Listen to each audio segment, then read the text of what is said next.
So who wants Hello, to learn the guys. biryani? Welcome to the Salad Master. In 10 minutes. So, just to give you a recap, okay, if you know biryani from traditional, conventional way, so in average, it takes between 1.5 hour to do the one. Pound the garlic and onion, and then you have the onion also, garlic, it's just garlic and onion here, and the ginger, okay. So, we're gonna saute for 230 degrees without oil. In standard biryani, they have the ghee, they have the oil. So we're gonna remove the oil today. You can put ghee on the last. You can once, put once, yes, once the once bread it's is cooked, you cooked. put the ghee.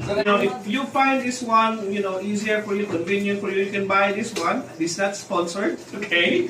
But you can do from scratch with your cumin, with your masala, everything. So, but if you want, you can use this one. Then we have the mint leaves or Coriander. Okay, we have the coriander for garnishing only, and then of course we have the yogurt. So what's the next step? We're done with the sauteing our garlic and onion and ginger. Next step will be our tomato. So ayun guys, naglalagay ko the camera first.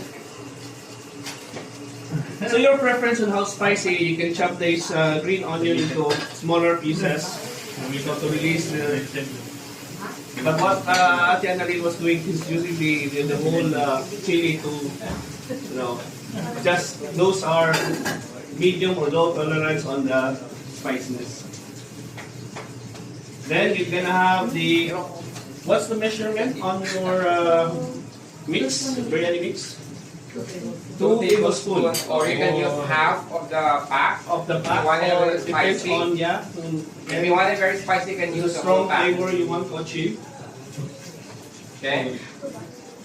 So again, you recap the ingredients, Annalyn. You have 2 mugs of rice. 2 mugs of rice, 1 little onion, garlic, and ginger.